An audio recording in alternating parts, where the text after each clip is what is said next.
வணக்கம் நண்பர்களே, நீங்கள் பார்த்துட்டு மொக்க ரிவ்யூ. நான் உங்கள் மிஸ்டர் ஃபேஸ். ஸோ சரி போதா சனிவரம் தமிழில் வந்து சூர்யாவின் சனிக்கிழமைன்னு விளைவிக்கிருக்காங்க. ஸோ பேசிக்காகவே உங்களுக்கு தெலுங்கு படம்னா ரொம்ப பிடிக்கும்னா, மாஸ் மசாலா படம் பார்ப்பீங்கன்னா கண்டிப்பாக இந்த படத்தை செக் பண்ணுங்கள். ஒரு நல்ல இந்த வீக்கெண்டுக்கும் நல்ல ஒரு என்டர்டெயின்மெண்டான மூவி. ஸோ அப்படியே படத்தோட பாசிட்டிவ்க்கு போனால், இந்த படத்தோட பாசிட்டிவ்ங்கிறது இந்த படத்தோட ஸ்டோரி, அதாவது ரைட்டிங் அண்ட் ஸ்க்ரீன் பிளேன்னு சொல்லணும். பிகாஸ் இந்த கதையை வந்து கேட்குறதுக்கு நல்லாயிருக்கும். ஒருத்தன் சனிக்கிழமை ஆனால் மொத்த கோபத்தையும் அவன் காட்டுவான், யாரையாவது போட்டு அடிப்பாங்கிறது இஸ் பேசிக் ப்ளாட்.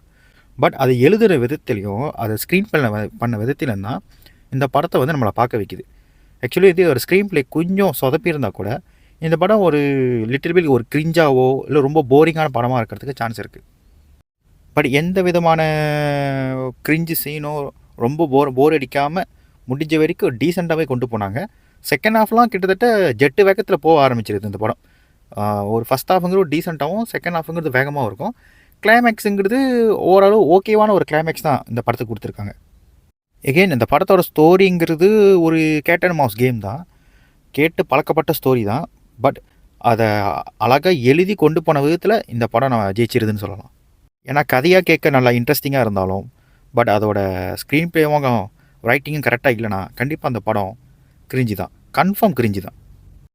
அடுத்த பாசிட்டிவ் நம்ம நேச்சுரல் ஸ்டார் நானியை பொறுத்த வரைக்கும் இந்த படத்தில் வந்து பார்த்திங்கன்னா அவர் கொடுத்த கேரக்டரை செம்மையாக ஹோல்ட் பண்ணிட்டான்னு சொல்லிடலாம். படம் முழுக்க வந்து ஒரு சட்டலான ஆக்டிங்காக இருந்தாலும் சரி, ஒரு மாஸ் மூமெண்ட்டாக இருந்தாலும் சரி, ஒரு லைக் வந்து ஒரு பிரியங்கா மோகன் கூட ஒரு ரொமான்டிக் டாக்காக இருந்தாலும் சரி, எல்லாமே அவர் கொடுத்த வேலையை கரெக்டாக புலோ பண்ணிட்டாரு.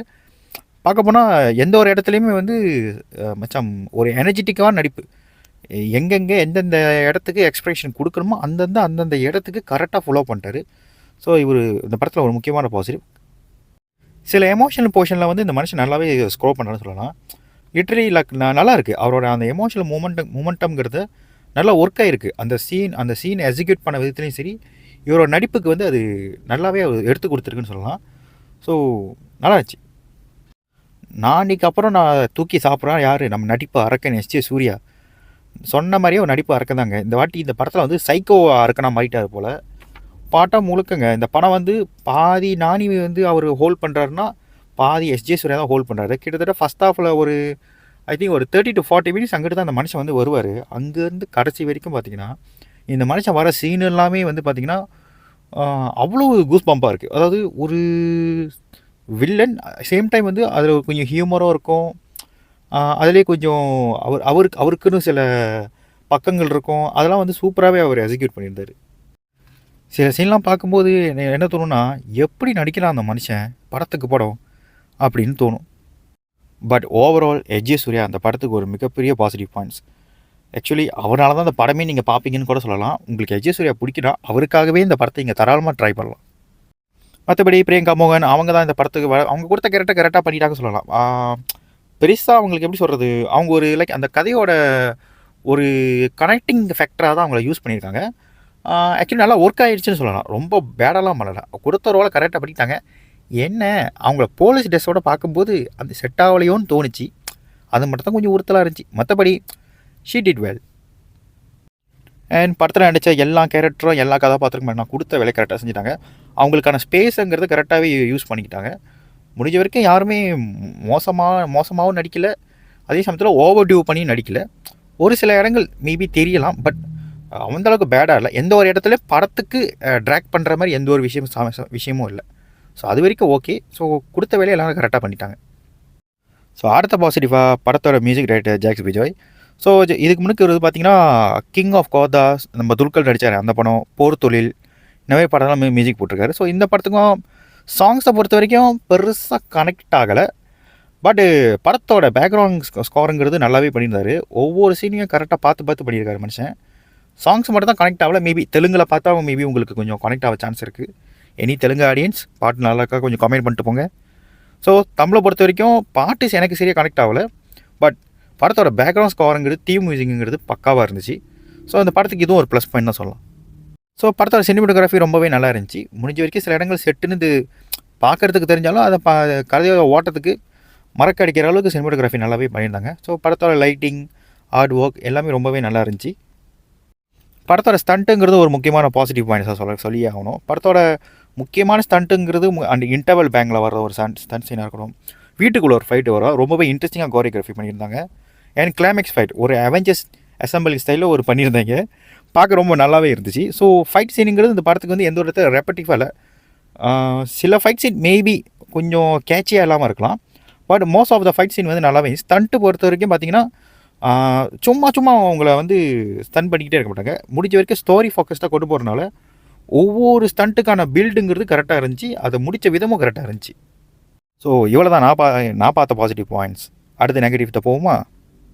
ஸோ ஃபஸ்ட்டு நெகட்டிவாக நான் என்ன சொல்லுவேன்னா, இந்த படத்தோட டூரேஷன் கிட்டத்தட்ட 3 மணி நேரத்துக்குள்ளே ஓடப்போனோம். 3 மணி நேரத்துக்கு கிட்டத்தட்ட 3 மணி நேரம் ஓடக்கூடிய இந்த படம். ஸோ இந்த படத்தோட டூரேஷனுங்கிறது எனக்கு பெருசாக ப்ராப்ளமாக தெரியல. ஸோ ஸ்க்ரீன் பிளே பொறுத்த வரைக்கும் நல்லாவே என்கேஜிங்காக கொண்டு போயிட்டாங்க. மேபி சில பேருக்கு மேபி ஸ்லோவாக தெரியலாம், சில இடங்கள் அப்படியே ஒரு மாதிரி ட்ராக் ஆகிற மாதிரி ஃபீல் ஆகலாம். மேபி ரொம்ப மாஸ் மசாலா படங்கள் பார்க்க விருப்பம் இல்லாதவங்களுக்கு, இல்லை கம்மியாக பார்க்குறவங்களும் மேபி ட்ராக் அமையலாம். எஸ்பெஷலி நான் வந்து இந்த படத்தோட டூரேஷன் எங்கெங்கெல்லாம் வந்து ரொம்ப ட்ராக்காக ஃபீல் பண்ணேன்னா, எஸ்பெஷலி கிளைமேக்ஸ் போர்ஷன் தான். ஒரு பில்டப் ஷாட் ஒன்று செஞ்சுருப்பாங்க, பட் இன்னும் கொஞ்சம் கட் ஷாட் பண்ணியிருக்கலாம்னு தோணுச்சு. ஆக்சுவலி அந்த பில்டப் ஷாட்டே ஒரு 10 நிமிஷம் கட் பண்ணியிருந்தாலே இந்த படம் இன்னும் கொஞ்சம் கிரிப்ஸாகவே இருந்திருக்கும். அண்ட் ஆஃப்கோர்ஸ் தெலுங்கு படத்துக்கான இந்த லாஜிக் இல்லாமல் எடுக்கிற சீன், மாஸ் மசாலா சீன் இருக்கும்.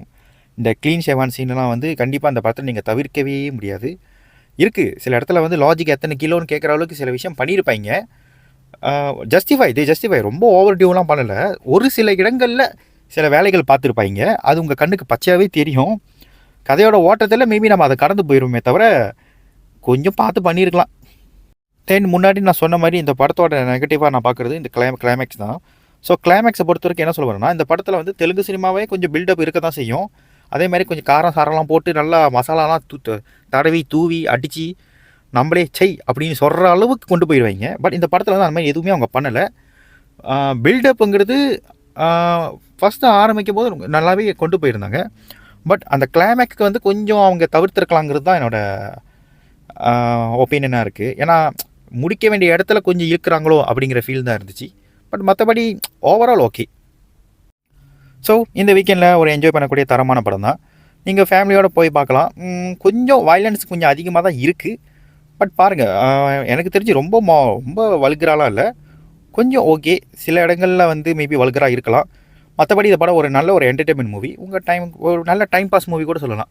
ஸோ நீங்கள் கப்பலாக இருந்தாலும் சரி, சிங்களாக இருந்தாலும் சரி, இங்கே ஃபேமிலியோடு போய் கூட இந்த படத்தை ஒரு வாட்டி பார்த்துட்டு என்ஜாய் பண்ணிட்டு வரக்கூடிய ஒரு நல்ல படம் தான். ஸோ மிஸ் பண்ணாமல் பாருங்கள். ஸோ நெக்ஸ்ட் வீக் தளபதி படம் வருது. ஸோ கோட் ரிவ்யூவில் வந்து உங்களை சந்திக்கிறேன். வரட்டா? இந்த சேனலு எதா இருந்தாலும் அது கொஞ்சம் ஆதரவு கொடுங்க. உங்க பொண்ணான கையை கொண்டு அந்த பெல்ல தட்டிடுங்க. அவங்களுக்கு சப்ஸ்கிரைபர் 5-10 ஏறுனா அவங்க மனசு சந்தோஷப்படும். அவங்க வீடியோவும் பாருங்க.